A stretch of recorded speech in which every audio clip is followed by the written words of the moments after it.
Langsung tiba-tiba saya ada di samping saya lagi yang salawatan itu di kamar Mas Andi. Oke. Nah, saya ngeliat jasad saya yang lagi ngamalin amal salawat itu diem, kaku gitu kan, kaku. Nah, semenjak itu Bang Ali, hidup saya itu berubah. Haji ya, saya bisa. Dia pakai pesugihan katanya. Saya mau ngetes. Saya ngamalin amalan saya cek itu benar-benar berubah. Mukanya di depan saya berubah jadi monyet Bang Ali.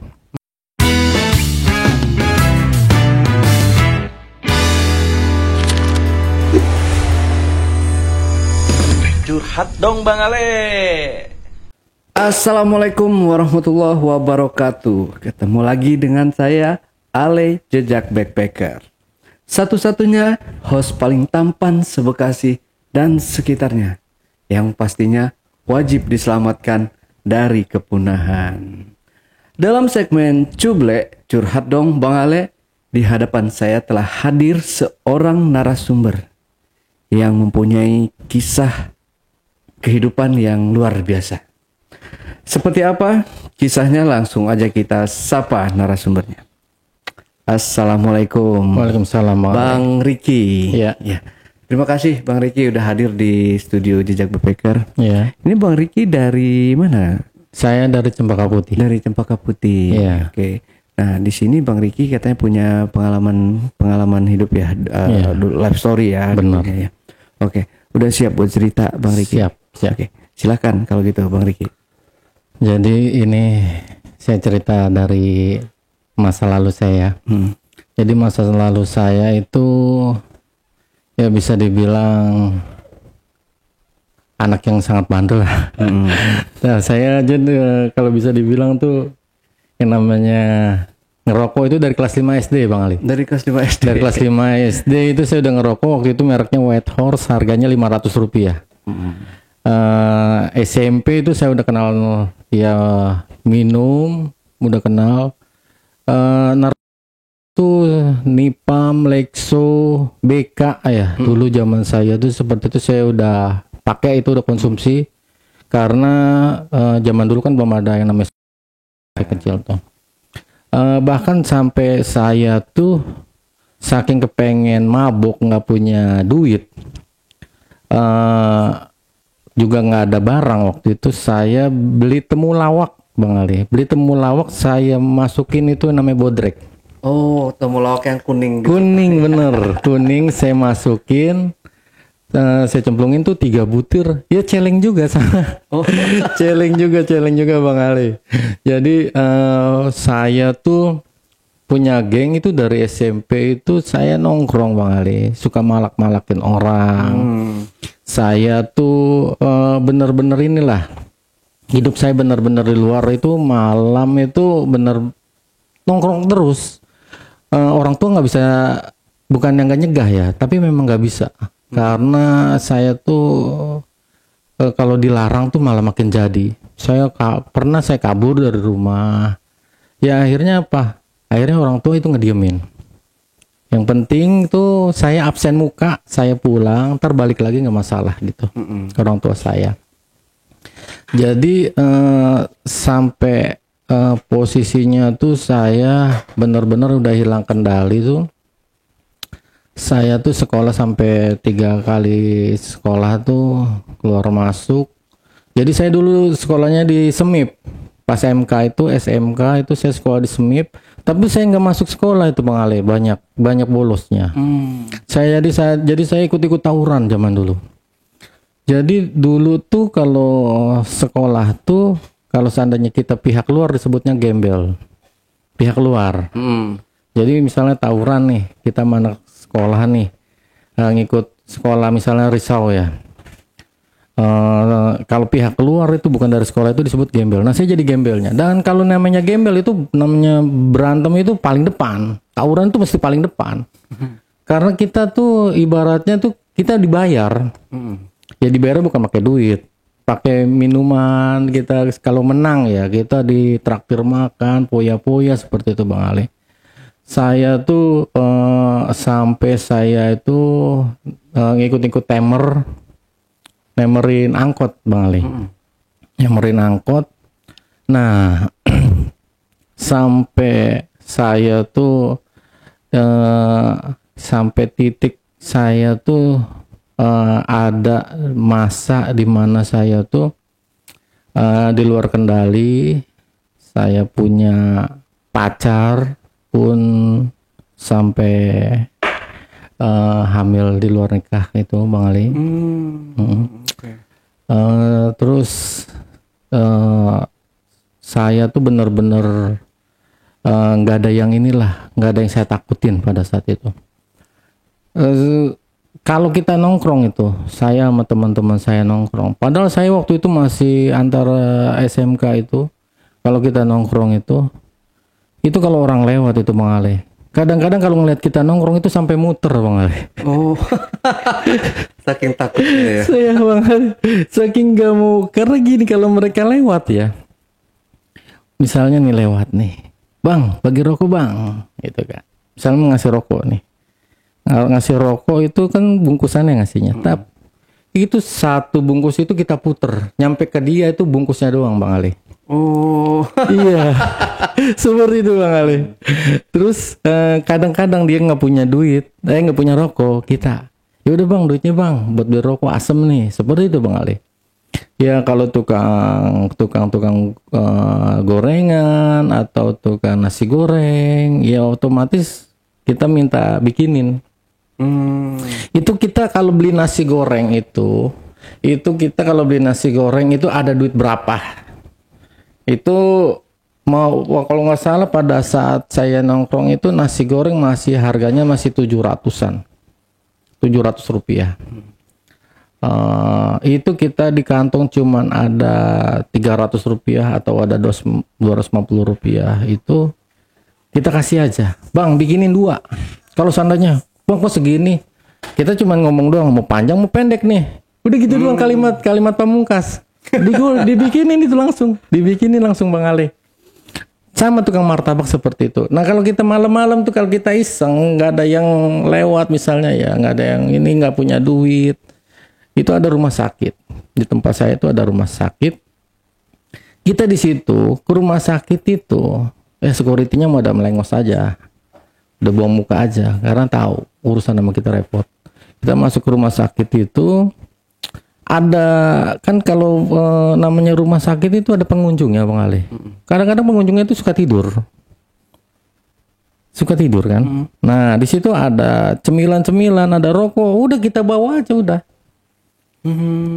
Dulu masih jarang CCTV. Mungkin kalau zaman sekarang anak bandel kayak saya tuh udah viral kali.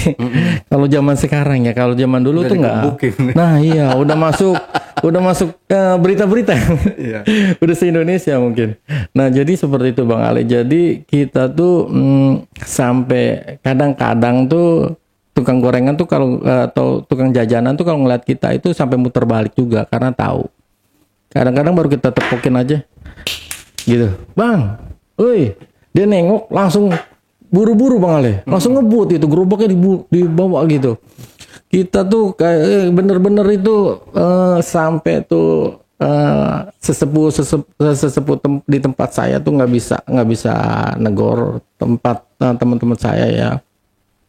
Kita ngelihat ada beca nganggur, tukang becanya, misalnya tukang becanya lagi kemana, kita goes aja itu. Ntar kita tinggalin di mana itu beca. Dulu bandelnya seperti itu ya, bandelnya anak-anak zaman dulu. Jadi dulu tuh benar-benar semacam kayak raja gitu. Gue di jalan tuh kayak raja. Ada yang berani nyenggol. Ya tempo-tempo ada yang ngelawan ya. Kita baku pukul itu ya. Ya saya tuh pulang ke rumah tuh mata bengep tuh sering. Jadi orang tua saya udah biasa. Dan kalau saya tuh mungkin bapak saya kan bisa dibilang tuh anak jalanan juga ya dulunya kan. Jadi bapak saya rasa tahu kelakuan saya mabok, bapak saya tahu. Karena kalau saya kan otomatis nggak bisa ditutupin kalau orang mabok. Pertama mata merah, jalan agak sempoyongan, sampai momen saya waktu itu saya kalau ingat almarhum bapak saya agak sedih di sini. Saya mau makan, udah saya tuang sendok, saya lagi keadaan mabok. Itu karena namanya mabok ya Bang Ali. Itu nasi yang udah saya pegang itu jatuh, pecah piringnya, prang gitu. Bapak saya cuma ngomong, udah lu ambil lagi nasi, biarin ayah yang bersihin. Kadang-kadang di situ saya suka inget, ya Allah dulu bokap gue lagi hidup, gue nyusahin aja Wawan. Sekarang udah nggak ada Bang Ale. Sekarang kita jadi orang tua malah mikir, ya Allah berat banget jadi orang tua tuh, mikirin keluarga. Dulu gue tuh ngerecokin mulu, gue nyusahin mulu, bener Bang Ale. Sampai tuh nggak terkendali. Kalau bulan puasa bangunin sahur itu beduk musola kita bawa keliling kampung. Dan saya berhenti di mana itu beduk kita tinggalin. Nanti marbotnya yang gotong itu. Marbotnya. Jadi bener-bener kita tuh semacam kayak nggak bisa dicegah. Ya tapi tetap namanya anak bandel ya. Ya kita suka ngegebugin orang, otomatis sering kita sering tawuran terus ketangkap sama musuh itu, waduh udah pokoknya tuh saya tuh kalau bisa dibilang Bang Ale, nggak pernah saya ngelewatin dalam 1 minggu nggak pernah berantem. Jadi 1 minggu itu saya mesti baku pukul. Kadang-kadang saya mikir begini, lewat 2 minggu saya kagak berantem nih sama orang. Saya kadang-kadang begini saya mikir, gue nggak berantem nih. Lumayan juga nih nggak berantem. Jadi kayak semacam kayak nyari musuh gitu Bang Ale. Nggak bisa kita tatapan mata sama orang agak lama. Itu pasti kita samperin Bang Ale. Oh. Ngapain lu lihat-lihat begitu Bang Ale? Padahal masih bocah hitungannya Bang Ale. Bang Ale. Jadi itu momen-momen saya,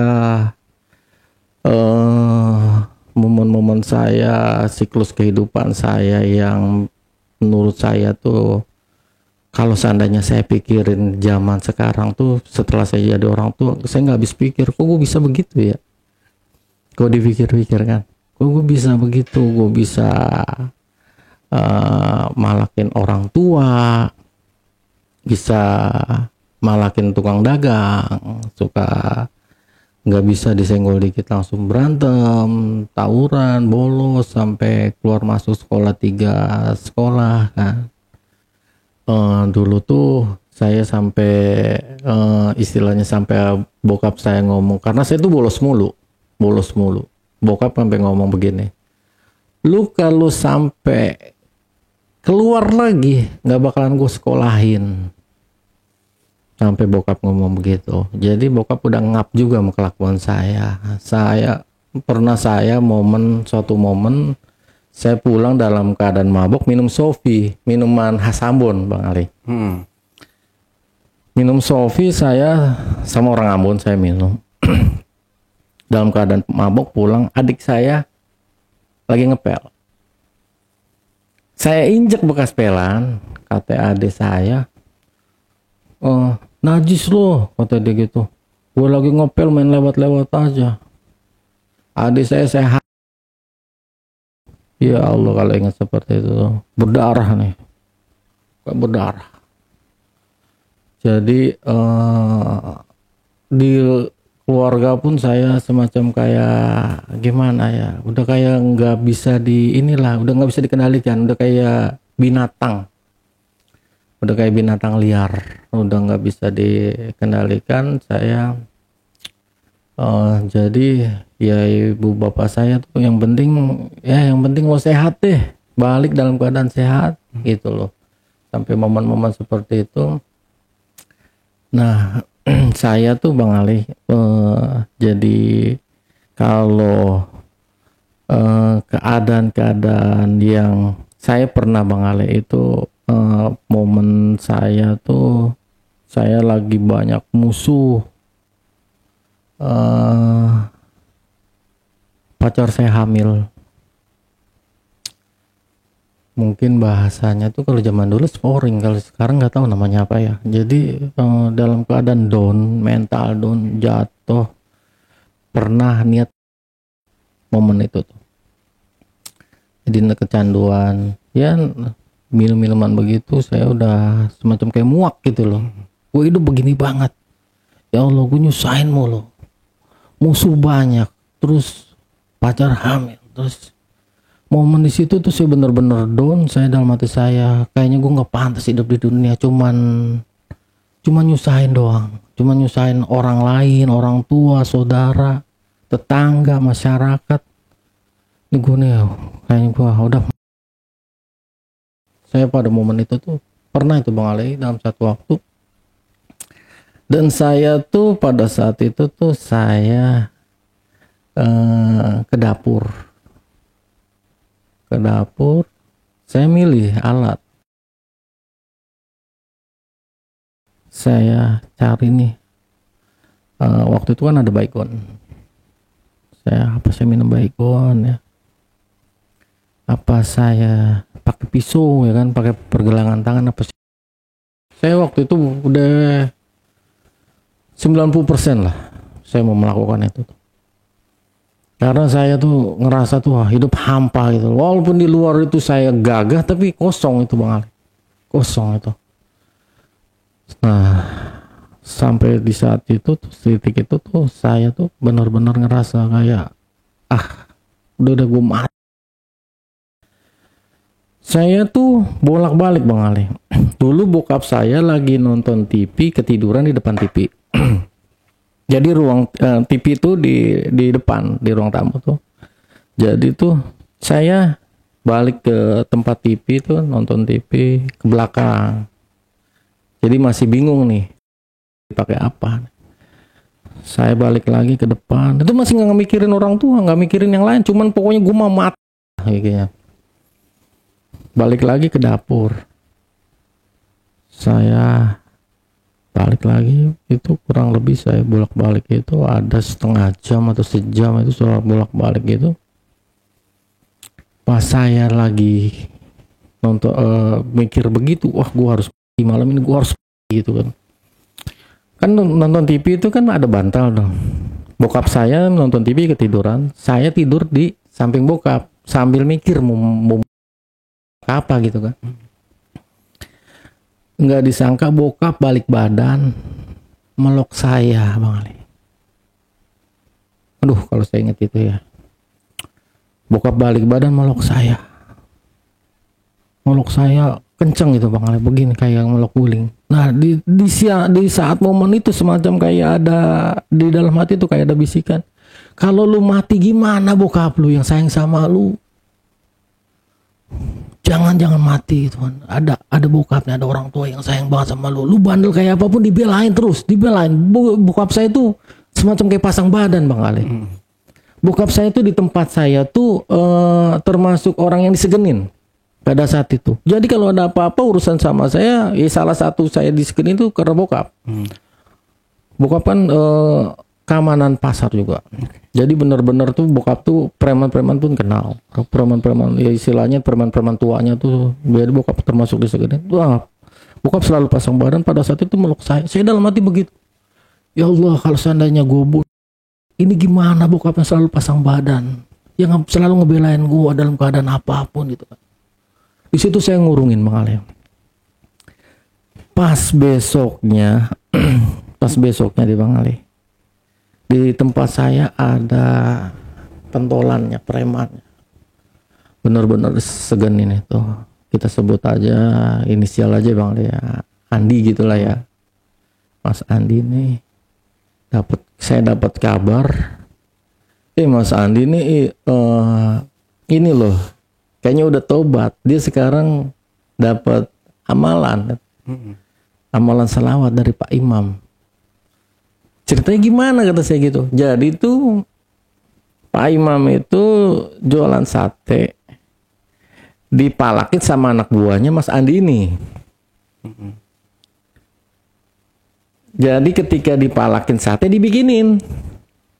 Udah dibikinin sate, minta duit di dalam laci. Nggak dikasih. Ditahan lacinya. Itu Pak Imam digebuk.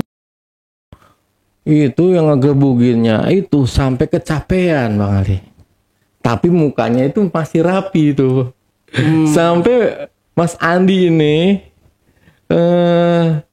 salut gitu loh. Ini orang punya apa? Kok dipukulin gak kenapa-napa? Ditanya, saya cuma ngamalin amalan ini selawat. Diamalin lah sama Mas Andi ini. Terus saya deketin, Mas, katanya dapat amalan. Kalau pada saat itu kan saya ya namanya masih muda, seneng berantem, dapat dengar-dengar ada amalan yang bisa bikin kuat ditampol gitu kan, seneng ya kan. Ya udah nih ada amalan kata dia gitu. Amalin aja. Pada saat itu kan hati saya kosong, malamnya kan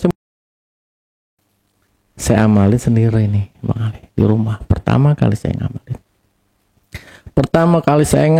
Ini ketika saya ngamalin amalan ini, itu semacam kayak tuh saya ngelihat film.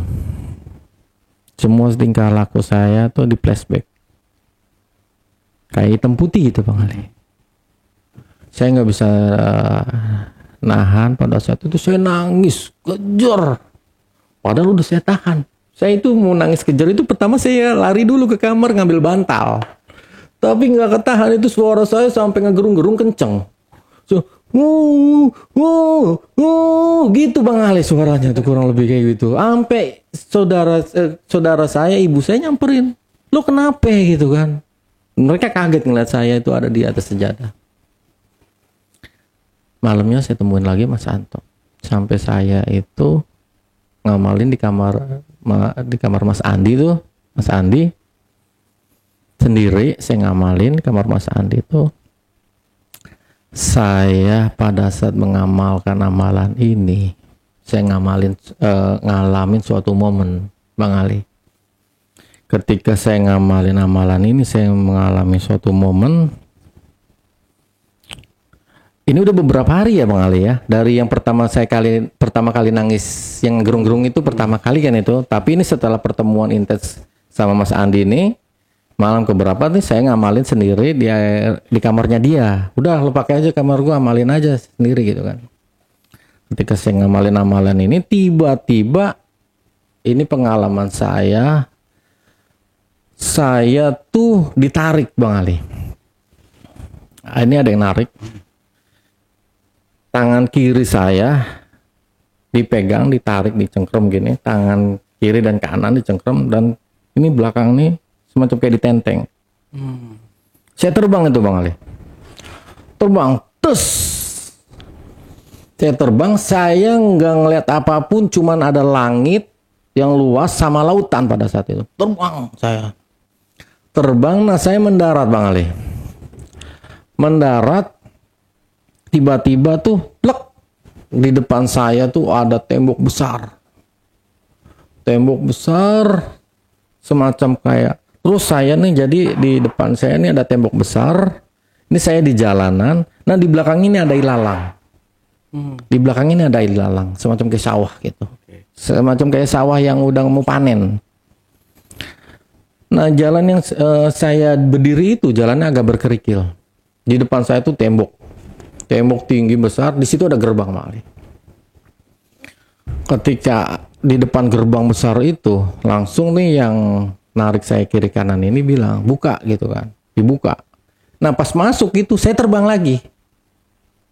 Jadi semacam kayak ditenteng sama mereka. Ditenteng sama mereka, saya masuk lagi, pintu sama bulat juga pintunya. Jadi pintu yang gerbang itu bulat, setengah bulat ya, begini. Masuk lagi bulat. Nah, yang terakhir nih semacam kayak lorong kecil. Itu saya masih ditenteng lewat lorong kecil itu. Nah, saya madep ke kiri, itu tinggal satu pintu opal juga, bulat juga, cuman ini agak cuman muat satu badan begini Bang Ali. Ya luasnya cuma segini.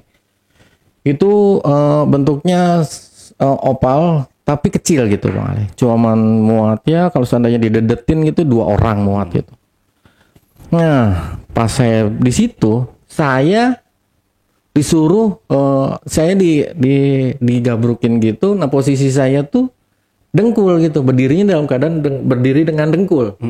Berdiri dengan dengkul tuh. Jadi di depan saya tuh saya ngelihat ada raja. Saya ngelihat muka di depan raja tuh itu semacam kayak ada menteri di bawahnya. Jadi di depan saya ada anak tangga ke bawah. Nah, di sini ada menteri-menterinya duduk hadap-hadapan. Nah, di depannya ini ada raja. Rajanya nih ngadep ke saya. Saya ngelihat orang-orangnya tuh sama, yang sampingnya mungkin hulu balang tuh yang ngipas-ngipasin. Mukanya semua sama, Bang Ali. Jadi kupingnya lebar, hidungnya mancung. Kayak burung lah hidungnya ya. Kupingnya lebar. Semua mukanya sama seperti itu. Tapi rajanya tuh mukanya beda, Bang Ali. Hidungnya nggak terlalu mancung kayak gagak gitu. Kupingnya juga nggak terlalu lebar. Terus rajanya punya kumis. Yang lainnya nggak punya kumis. Semua mukanya mirip-mirip gitu. Yang lainnya kulitnya agak-agak merah-merah. Rajanya putih kulitnya. Nah, pas saya udah berhadapan dengan raja seperti itu, udah plek, muka sama muka, mata sama mata, saya disuruh sujud. Saya disuruh sujud itu saya dicengkram nih. Leher saya disuruh nunduk. Jadi ditekan pakai tangan sama yang tiga ini. Tiga yang narik saya tuh pertama. Saya disuruh sujud begitu, saya otomatis ketekan gitu, saya sujud. Nah, pas saya bangkit lagi, rajanya langsung ngomong. Dia langsung tahu nama saya. Dia langsung ngomong begini, Ricky, kamu tinggal di sini ya? Terus kata saya, aduh nggak mau raja, saya bilang. Nanti kamu saya kasih pangkat tinggi. Udah kamu tinggal di sini aja. Kata saya, nggak mau raja. Saya nggak mau tinggal di sini gitu kan. Udah kamu tinggal di sini aja. Nggak mau raja, saya nggak mau. Wah, saya mau pulang, saya bilang gitu kan.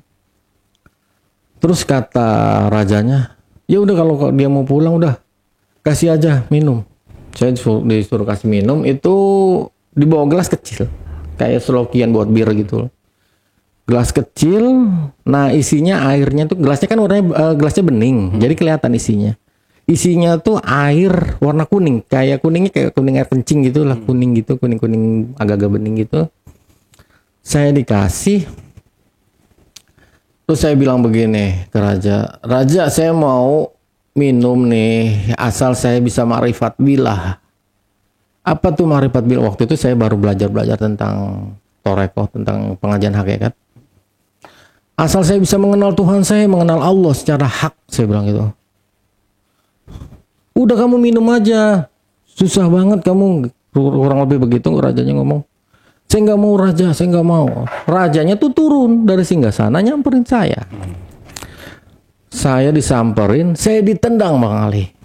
Muka saya ditendang, saya semacam kayak agak jatuh gitu. Udah bawa lagi pulang, gitu kan, kata rajanya. Nah, saya disuruh tetap saya nggak mau, disuruh minum saya nggak mau, saya suruh pulang. Udah bawa lagi pulang. Nah, pas keluar itu, pertama saya kan ditenteng tuh, dibawa terbang. Pas pulangnya itu saya jalan kaki sama yang tiga ini. Saya jalan kaki tuh lewatin pintu-pintu itu sampai di gerbang yang utama yang gede itu. Kan di depan itu kan ada sawah muda semacam kayak mau panen kan, udah tinggi sawahnya. Saya di situ ada saung, saya jalan tuh nembus sawah tuh, saya didorong sama yang tiga ini nih, didorong kata yang pengawal yang pertama yang ini nih, yang tiga ini, saya dibilang begini, udah biarin aja dia di sini, suruh ngurus sawah gitu kan. Dikasih jabatan tinggi kagak mau katanya. Udah kamu di sini aja, nggak usah kemana-mana katanya gitu kan. Waduh, kata saya, gimana nih kagak bisa pulang dong dalam hati saya. Udah dalam hati saya, wah, gue lanjutin lagi amalan gue yang tadi kan, gue sampai mana kan. Waktu itu saya sampai wafi azam muzahadah, ya Allah gitu kan. Saya terusin lagi amalan itu, saya terusin. Terus yang tiga ini nyamperin, semacam kayak nguping saya bacapan gitu kan. Dia dengerin itu, nyamperin saya, nyamperin ke nguping gitu, terus ngomong, kamu lagi ngapain, kata dia gitu. Saya lagi ngamalin amalan salawat, saya bilang itu. Terus kata dia, udah balik lagi yuk, kata dia gitu. Saya dirayu itu, balik lagi yuk, enak loh tinggal di sini. Saya aja naik jabatan susah, kamu ditawarin jabatan tinggi. Saya memang gak disebut jabatan apa, jabatan menteri atau jabatan pangeran atau satria, nggak disebutin, cuma dibilang jabatan tinggi gitu kan. Kamu enak loh di sini dikasih jabatan tinggi, saya aja dapat jabatan itu naik jabatan susah. Kamu langsung dapat jabatan tinggi nggak mau katanya gitu kan. Nggak, saya nggak mau gitu kan, nggak mau, saya nggak mau. Ya udah deh, kata mereka bertiga nih, udah bawa balik aja gitu kan. Saya jalan nih, Bang Ale. Itu situasinya tuh, suasananya tuh sunyi, nggak ada suara apapun di situ.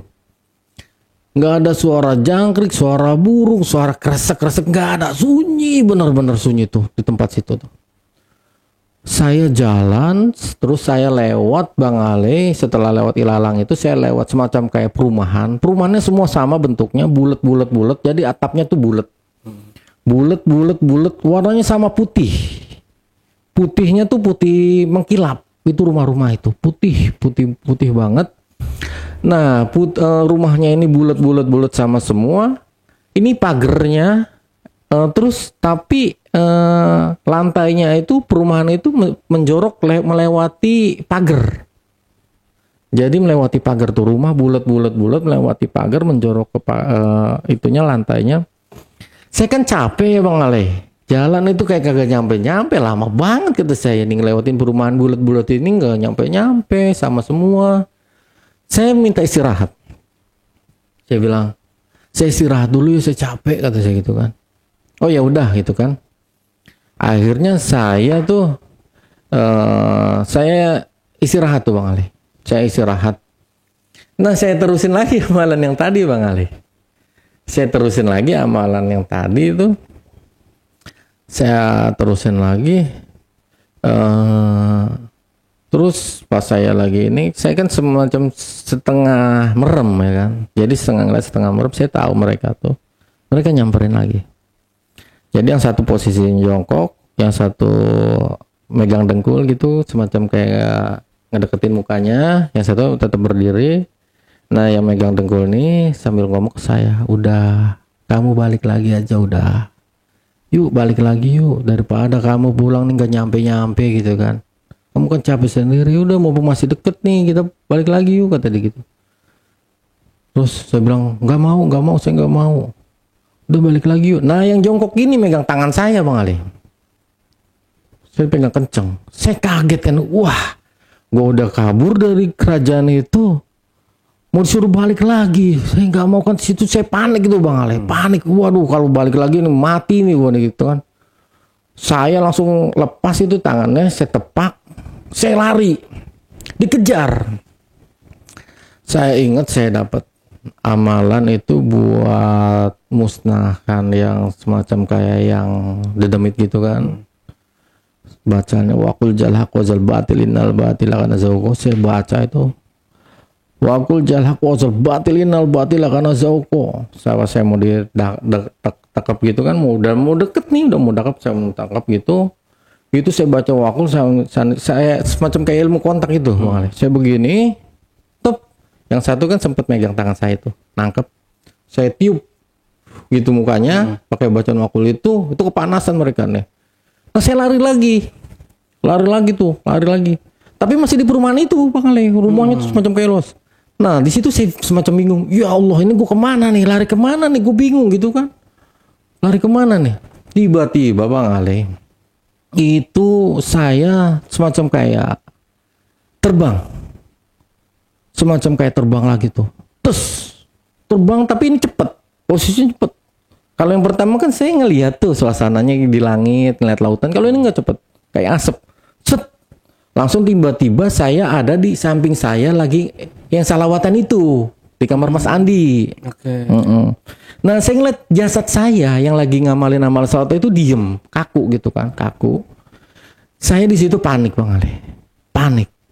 Dalam hati saya, ya Allah, ya Rasulullah, ini gue mati berarti nih. Ini jasad gue, ini bagaimana gitu kan. Saya matur, ya Rasulullah, syafaati saya Rasulullah. Nah, di situ semacam kayak ada hatib, suara tanpa rupa. Udah tenang aja, tahan napas gitu kan. Lemesin badan. Nah, di situ saya kayak robot. Saya bergerak sendiri, badan saya langsung masuk ke jasad saya. Blub. Pas masuk situ langsung saya selesain Al-Fatihah, langsung saya selesain, saya langsung kabur keluar Bang Ali. Saya kabur keluar, di situ ada Mas Andi juga kan. Kata dia, kenapa lu? Saya nangis di situ Bang Ali. Aduh, Mas tadi saya dibawa gini. Udah lo tenang dulu, minum dulu gitu kan. Nah semenjak itu Bang Ali, hidup saya itu berubah. Saya bisa melihat alam-alam goib, dan sekarang tuh saya bisa terapi orang penyakit medis maupun non medis. Bang Ali bisa lihat riwayat chat WA saya yang udah saya terapi. Alhamdulillah, dari dulu saya ngerasa gini Bang Ali. Dulu gue sampah masyarakat. Mudah-mudahan gue sekarang menjadi barokahnya masyarakat, bisa ngebantu orang. Gitu Bang Ali. Saya juga pun tanpa tarif sih saya terapinya, seikhlasnya. Bang Ali, penyakit saya pernah nanganin orang penyakit stroke, penyakit bahkan pernah ada orang yang di Padang. Ini kalau nggak salah namanya Pak Yanto. Jadi yang di Bekasi ini kenal saya. Jadi dia udah kemana-mana nih Bang Ali. Itu di apa tuh dikabarin nih ada Bang Riki, bisa dicoba aja, dicoba sama saya. Alhamdulillah kelar 1 hari Bang Ali. Sampai ini profesinya polisi hutan. Sampai dia tuh sekeluarga tuh datang mau nemuin saya, mau terima kasih. Jadi dia penyakit gatal-gatal Bang Ali. Gatal-gatal sekeluarga. Gatalnya geremet.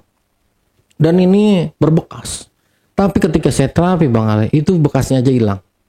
Sampai bekas-bekasnya itu hilang. Itu yang di luar nalarnya. Sampai dia ketemu begini, dia ngomong begini. Saya pikir yang dipanggil Bang Riki itu udah tua katanya. Ternyata masih muda kata dia. Itu udah lama juga sih kejadian itu. Jadi dari jarak jauh pun insya Allah bisa Bang Ali.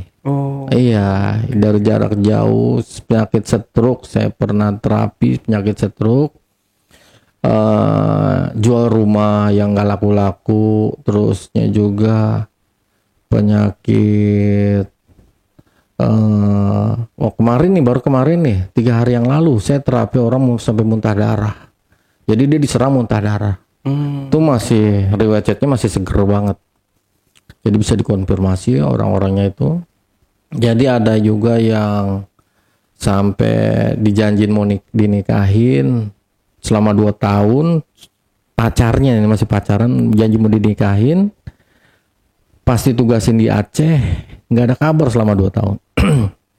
saya kasih doa, saya kerjain, besokannya ketemu saya, ini tanpa tarif ini, istilahnya kenalan. Dia ketemu saya dari jauh, Bang Riki gitu dia. Alhamdulillah Bang Riki, pacar gua habis yang lu bilang itu langsung nelpon gua Bang Riki. Jadi ya alhamdulillah Bang Ali. Jadi saya tuh proses saya tuh bisa dibilang tuh dulunya tuh mungkin bikin resah, sekarang mudah-mudahan mendapatkan bisa jadi manfaat buat masyarakat, buat ya istilahnya intinya gini Bang Ali, kalau saya pikir ya dari pengalaman saya tuh, apapun yang kita lakukan, sejolim apapun, seburuk apapun kita, Allah Maha Pengasih Maha Penyayang gitu Bang Ali. Allah Maha Pengasih Maha Penyayang. Jangan pernah putus asa. Jangan pernah putus asa. Dalam keadaan terjepit apapun, jangan pernah ada pikiran. Saya pun baru tahu Bang Ali, ternyata hukum bunuh diri itu nggak bakalan diangkat ke surga Bang Ali. Itu dihukumin sama seperti murtad.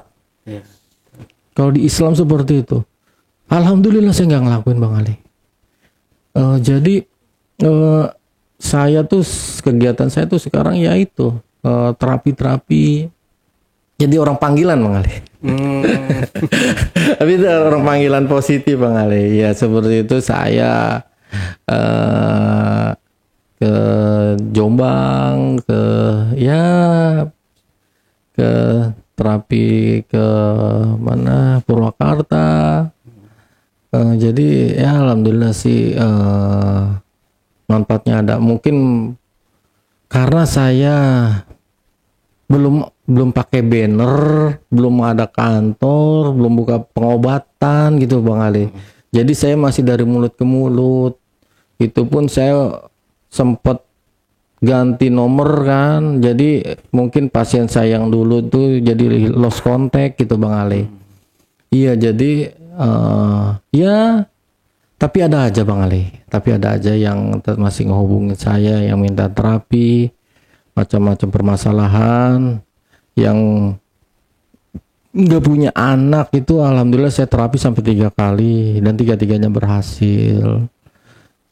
Yang selingkuh pasangannya supaya yang selingkuhannya itu dibebaskan dari selingkuhannya dan rukun kembali dengan istri sahnya, itu saya salah satunya. Jadi kalau saya lihat sih amalan saya tuh yang saya jalanin apapun bisa,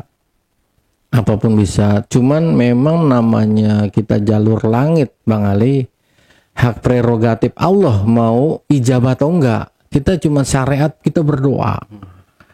Jadi kita nggak bisa tuh, ini harus terijabah, ini harus terkabul, ini harus mesti gol, nggak bisa begitu. Memang tempo-tempo, kadang-kadang itu nggak berhasil. Ini ada sampai satu pasien saya sampai meninggal. Jadi nih orang Flores, terkendalanya juga, salah satu kendalanya tuh dia non muslim. Jadi kurang lebih tuh saya terapi agak lama, banting tulang juga saya tuh terapi beliau. Karena kenapa? Itu santetnya dahsyat itu. Santet Flores itu dahsyat. Ketika saya terapi itu hal-hal aneh. Ketika saya terapi itu ada suara anjing di dalam kamarnya. Padahal nggak punya anjing dia. Tetangganya pun nggak punya anjing. Anjing ngegong ini kayak semacam kayak di film-film gitu. Oh gitu. Kayak serigala ya? Ya kurang lebih begitu. Itu saya terapi beliau itu lossnya itu. Jadi gini Bang Ali. Ini ketika lagi kejet-kejet nih. Lagi kiriman datang itu saya dipanggil. Saya datang, saya terapi, sembuh. Begitu terus, bahkan saya pernah beberapa kali tengah malam jam 2 itu saya dipanggil. Saya dipanggil datang Bang Ali. Nah pas saya posisi lagi kerja itu loss. Saya ditelepon, Bang Riki bisa nggak ke rumah? Bu, maaf, bininya yang nelpon kan. Bu, maaf saya lagi kerja. Ntar ya saya pulang kerja jam 10, saya langsung ke sana, saya bilang. Iya nih bapak lagi parah banget ini. Saya posisi waktu itu jam 9 dihubungin. Pas saya keluar toko, keluar kantor, saya ditelepon lagi menuju ke rumah beliau nih. Ditelepon lagi, saya angkat. Bang Riki, bapak meninggal. Jadi belum sempat saya pegang. Sampai sana, yang dapat isyarah saya yang ngerjain ini, udah ada Bang Ali. Saudaranya ini langsung meluk saya Bang Ali, nyium saya pipi kiri dan pipi kanan saya, dicium-ciumin sama dia, cium-ciumin, dia minta maaf. Riki, gue minta maaf ya, bukan gue yang ngerjain, bukan gue sumpah, kata dia, bukan gue. Kalau seandainya gue yang ngerjain, gue mati aja dia dari kecil, dia kan adek gue, katanya. Jadi rebutan bukan warisan gitu Bang Ali, rebutan rumah. Jadi kakaknya yang punya tanah dibilangin ke yang pasien saya itu, udah lu daripada ngontrak, lu bangun aja tanah gua. Dibangunlah. Karena yang punya tanah ini keadaan ekonominya lagi surut, disuruhlah jual itu. Nah yang ngebangun ini nggak mau ngejual. Disitulah kejadian. Jadi hal-hal seperti itu tuh, hal-hal yang aneh, hal-hal yang ganjil tuh ya selama ini tuh ya saya temuin, karena memang kaitannya tuh terapi ini kan ya yang non medis itu ada. Saya mau tahu, baru dengar desas-desus katanya haji ya, dia pakai pesugihan katanya. Saya mau ngetes, saya ngamalin amalan saya cek itu benar-benar berubah. mukanya di depan saya berubah jadi monyet Bang Ali. Ini enggak saya kisah nyata, ini berubah jadi monyet, itu warna monyetnya putih. Tapi ketika saya berhenti amalannya dia jadi semacam kayak mata saya itu ngelihat dia tuh secara hakikat. Berubah benar-benar, saya bingung juga saya tegesin Bang Ali. Saya tegesin. Ini benar nggak sih monyet? Saya tegesin. Apa gua ngelindur gitu kan? Saya kucek-kucek mata, saya tegesin lagi monyet. Tapi ketika amalannya saya berhenti, berubah lagi gitu loh. Dia sampai nengok-nengok begini, selingak-selinguk. Semacam kayak dia tahu. Semacam dia kayak tahu, kayak ada yang ini kayak ada yang ini nih gitu, kayak ada ngerasa dia gitu. Ya begitu Bang Ali. Jadi terapi-terapi ini itu kaitannya dengan mistik itu yang saya temuin banyak. Karena ya terutama yang non medis itu Bang Ali.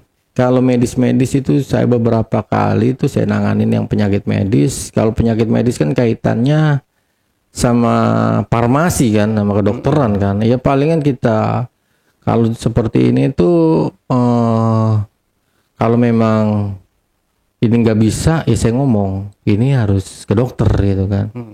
Tapi Bang Ali, yang perlu digarisbawahin ini, mungkin banyak yang pada nggak tahu.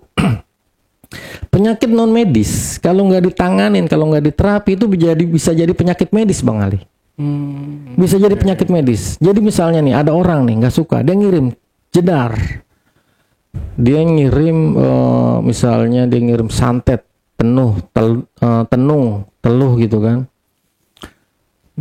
Nah ketika dia misalnya dia ngerasa kok belakangan ini pala gue pusing banget ya, kayak mau pecah gitu kan, nggak diterapi Bang Ali, dia cuma minum obat misalnya obat-obat yang ngilangin pereda penyakit kepala, karena selama masih ada jinnya, selama ada negatifnya, itu nggak bakalan sembuh Bang Ali. Itu bahkan bisa menjalar ke penyakit yang lainnya, karena pembuluh darahnya itu disumbat, bahkan bisa menimbulkan bisa jadi sakit jiwa, bisa bahkan bisa penyakit, pokoknya bisa jadi ke jantung, bisa jadi ke usus, ke lambung, bisa pokoknya itu. Jadi bisa bikin buta, bisa muntah darah yang kemarin saya terapi itu. Nah, kalau dibawa ke dokter, ya ada penyakitnya, namanya dokter. Apapun penyakit sekecil apapun ada di dokter kan. Tapi kalau selama yang negatifnya itu nggak dibersihin, itu bakalan berulang lagi Bang Ali. Dan kadang-kadang dokter itu bingung ngecek. Ini orang nih kejet gue cek ini nggak ada penyakitnya. Kadang-kadang seperti itu Bang Ali. Itu yang hubungin saya beberapa kali begitu. Ini saya udah ke dokter bahasanya. Saya pernah Bang Ali. Ini di Blok S dekat Blok M, Blok S, perumahan Blok S. Ini unik. Uniknya kenapa? Dia udah ke rumah sakit, katanya bahasanya dia nih, saya kurang paham ya bahasanya dia. Saya tuh sampai gonta-gantiin pus. Kata dia gitu Bang Ali. Saya kesel banget Bang Riki, kata dia gitu. Saya bingung ini penyakit apa sih? Saya bingung gitu kan. Saya tanya, emang yang dirasain apa? Setiap menjelang maghrib, itu saya di telinga saya semacam kayak ada suara pesawat lewat. Jadi kencangnya luar biasa. Gitu, gitu Bang Ali. Jadi kuping dia itu saking kencangnya itu, pala dia sampai sakit itu, sampai dijedotin palanya itu ke tembok. Jadi semacam itu Bang Ali. Itu cuman alhamdulillah saya terapi cuman sekali doang Bang Ali. Jadi terapi sekali dan saya telepon itu Bang Ali. Gimana Pak? Alhamdulillah Bang Riki, cuman sekali pegang doang, kata dia gitu kan. Nah, dan uniknya juga ketika saya waktu itu saya kan dijemput pakai taksi tuh sama anaknya mau terapi di Blok S. Pas saya lagi di dalam taksi sama anaknya itu merasa hawanya beda. Anaknya pun ngomong, Bang Riki, kenapa ya? Iya kata saya. Biasa kalau mau terapi begini. Jadi kadang-kadang begitu Bang Ali. Kalau kita baru mau menuju kita mau terapi itu ada ininya. Ada semacam kayak semacam kayak ada gangguan atau semacam kayak ada halangan rintangan. Nah, yang kemarin ini yang saya bilang karyawannya itu muntah darah. Ini bisnisnya sama Bang Ali. Jualannya sama, produknya sama, hadap-hadapan. Saya pas baru saya kan janjian di tokonya dia. Saya pas nyampe langsung saya dapat isyarah. Udah lu jangan ikut campur. Begitu bahasanya Bang Ali. Kata saya gini udah, saya pakai isyarah lagi. Apaan sih lu? Gitu sih gitu. Jadi kita ngomong pakai bahasa isyarah. Apaan sih lu kata saya gitu kan. Saya tengok ke itu musuh bisnisnya nih, padahal seberang-seberangan persis banget Bang Ali.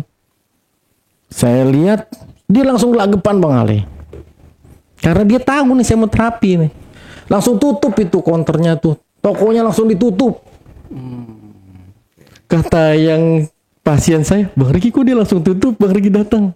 Saya bilang, iya Bu, kata saya udah tenang aja ya. Udah saya bersihin, tokonya saya bersihin, karyawan yang muntah darah saya bersihin, sampai karyawannya namanya Inap. Dia isi Inap ini ngomong begini, Bu saya diapain nama Bang Riki? Kok saya langsung seger Bu? Ya itu kalau penyakit non medis uniknya di situ Bang Ali. Jadi kalau penyakit non medis itu sakitnya mendadak, tiba-tiba, aneh, sembuhnya juga segernya bisa langsung tiba-tiba. Tapi ada beberapa yang memang udah, kalau udah yang saya bilang tadi bisa menjalar ke medis, dia udah tahunan, udah ibaratnya tuh jinnya itu udah melekat, udah ngewadak lah, artinya udah nempel banget, itu agak-agak berat, itu agak susah, harus berkali-kali. Karena kenapa? Dia udah nanem jinnya mungkin sehari kelar, tapi itu yang sumbatan-sumbatannya itu agak beberapa kali pertemuan, karena kita harus ngebersihin itu Bang Ali. Jalur peredaran darahnya kita harus bersihin. Seperti itu. Ini berarti Bang Riki ini mengobatinya itu hanya pakai amalan-amalan aja nih? Amalan dan medianya itu air putih sama garam kasar. Oh oke. Nggak ada apa namanya yang lain-lain lagi gitu? Nggak ada, palingan saya pakai minyak wangi untuk saya ya. Tapi kalau untuk media buat pasiennya cuman air putih sama garam kasar. Alhamdulillah. Apa namanya banyak yang sudah sembuh gitu. Alhamdulillah. Jadi airnya buat minum. Kalau seandainya rumahnya ada indikasi terkena juga, saya suruh pel pakai air itu. Jadi air itu bisa diperbanyak Bang Ali. Jadi misalnya dia ngasih air saya, itu air mineral 1 botol. Setengahnya buat minum sekeluarga, setengahnya itu buat ngepel. Dan garam kasarnya itu buat bumbu masak, sama buat campuran ngepel. Kalau penyakitnya agak-agak parah, saya suruh ngemutin itu garam. Ya, jangan banyak-banyak, dikit aja, setitik aja. Istilahnya 3 jam sekali, buat netralin yang ada di dalam tubuhnya itu. Ya, itu apa namanya, hikmah dari kenakalan zaman dulu ya Bang. Iya Bang Ali. Jadi nggak cuma, memang kebanyakan orang-orang yang nakal pada zamannya itu rata-rata tuh pada sukses-sukses. Ya. Tapi jangan ditiru nakalnya. Jangan. Jadi tiru yang positif-positifnya aja dari pengalaman hidup Bang Riki ini. Iya, siap. Gitu ya. Kalau sekarang berarti nggak buka praktek Bang ya?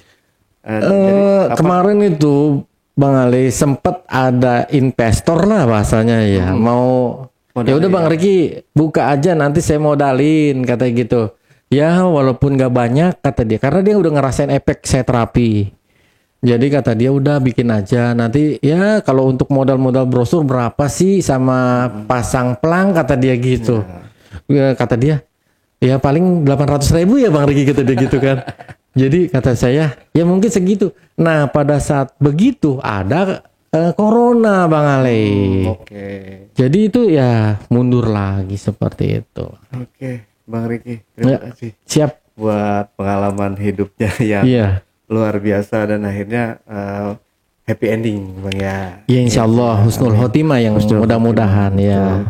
Oke, dari sini Bang Riki ada yang mau disampaikan lagi atau mau pesan-pesannya buat penonton mungkin silahkan. Ya pesan-pesan itu sama aja yang tadi saya bilang. Jadi mau seburuk apapun kita hidup, mau senakal apapun, pintu taubat selalu terbuka. Selama napas di kandung badan, selama kita masih bernyawa, yang paling diingat Allah Maha Pengasih, Maha Penyayang. Kalau kita udah taubat di hadapan Allah, Allah akan melupakan. Itu benar-benar jadi kertas yang putih bersih. Nah seperti itu. Dan kalau kita niat benar-benar taubat, itu akan dengan sendirinya Allah akan mengarahkan ke jalan yang benar, lingkungan yang benar, teman-teman yang benar. Jadi itu akan semua sama Allah itu akan ditutup. Itu aja sih. Oke, Bang Riki, terima kasih.